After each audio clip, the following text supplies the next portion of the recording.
آپ علیہ السلام نے فرمایا نہیں نہیں، یہ غریب نہیں ہے، غریب ترین مفلس ترین بندہ وہ ہے جو دنیا سے اتنی نیکیاں لے کر جائے گا کہ زمین و آسمان کا سارا خلا اس کی نیکیوں سے پر ہوگا، لیکن جب قیامت میں اللہ کے سامنے یوم حساب کھڑا کیا جائے گا تو اس سے پوچھا جائے گا ہاں بھائی کیا لے کر آئے ہو؟ وہ کہے گا اللہ اتنی نیکیاں لے کر آیا ہوں کہ زمین و آسمان کا خلا پر ہے۔ رب فرمائیں گے اچھا، اتنے میں ایک بندہ آئے گا، وہ کہے گا یا رب العالمین اس بندے نے میرا حق دینا ہے۔ اللہ رب العالمین فرمائیں گے اچھا یہاں کھڑے ہو جاؤ تمہیں تمہارا حق ملے گا۔ اتنے میں دوسرا بندہ آ جائے گا، ایک لائن لگ جائے گی، ان سب کو اللہ رب العالمین اس کی نیکیوں میں سے نیکیاں اٹھا کے لیتے چلے جائیں گے، یہاں تک کہ حق کا مطالبہ کرنے والے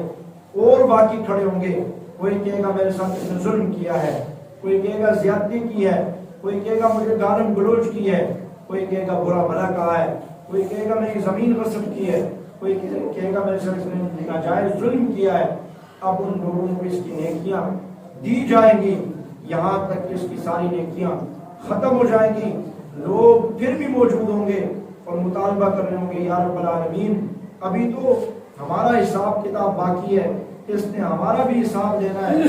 ہمارے ساتھ بھی ظلم و زیادتیاں کی تھی۔ اللہ فرمائیں گے اچھا اس کی نیکیاں تو ختم ہو گئی ہیں، چلو ایسا کرتے ہیں تمہارے جو گناہ ہیں وہ اس کے سر پہ ڈالتے ہیں، اور فرمایا کہ ان لوگوں کے گناہ اس کے سر پہ ڈالتے جائیں گے یہاں تک کہ جو ایک بندہ زمین اور آسمان کے سارے خلا جتنی نیکیاں لے کر آیا تھا وہ خلا اس کا گناہوں سے پر ہو جائے گا، لوگوں کے گناہ بھی اس کے سر پہ آ جائیں گے، اور یہ اکیلا تنہا بغیر نیکیوں کے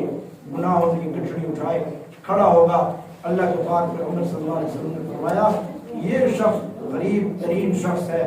جو نیکیاں تو بہت لے کر گیا لیکن نیکیوں کو سنبھال نہیں سکا، نیکیاں کی نماز پڑھی باہر گیا جھوٹ بول دیا، نیکی ضائع، نماز پڑھی روزہ رکھا باہر گیا گالم گلوچ کر دی، نیکیاں ضائع، روزہ رکھا باہر گیا جھوٹ بول دیا، غیبت کر دی، چغلی کر دی، گناہ سر پہ آ گیا اور نیکی برباد ہو گئی۔ یہاں تک کہ بندہ برے عمل کرتا رہتا ہے، اس کی نیکیوں کی جو جزا ہوتی ہے، جو ثواب ہوتا ہے وہ ضائع ہوتا چلا جاتا ہے۔ اس لیے فرمایا وہ شخص غریب ہے، وہ شخص مفلس ہے جو نیکیوں کے بہت بڑا انبار لے کر جائے گا، لیکن اس نیکیوں کے بجائے وہ میدان حشر میں گناہوں کے انبار اٹھا لے گا اور نیکیاں اس کی لوگوں میں تقسیم ہو جائیں گی۔ آج ہمارا بھی حال کچھ یہی ہے، ہم میں اگر کچھ لوگ نماز پڑھتے بھی ہیں، روزہ رکھتے بھی ہیں، اللہ کو مناتے بھی ہیں، اللہ کے سامنے جھکتے بھی ہیں، لیکن ہمارے اندر بہت بڑی خامی ہے۔ وہ خامی یہ ہے کہ ہم مسلمان بھائی کے ساتھ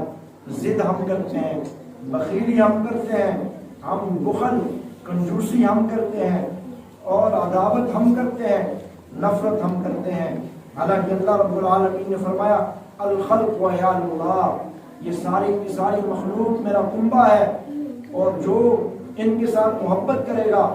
میں رب اس سے محبت کروں گا، اور جو میرے کنبے والوں کے ساتھ میرے خاندان والوں کے ساتھ نفرت کرے گا، بغض رکھے گا، میں اس کے ساتھ بغض کا اعلان کرتا ہوں، میں اس سے نفرت کروں گا، میں اس سے بغض رکھوں گا۔ اب جس سے رب بغض رکھے، جس سے رب نفرت کرے، وہ کتنا مبغوض ترین شخص ہوگا، وہ کتنا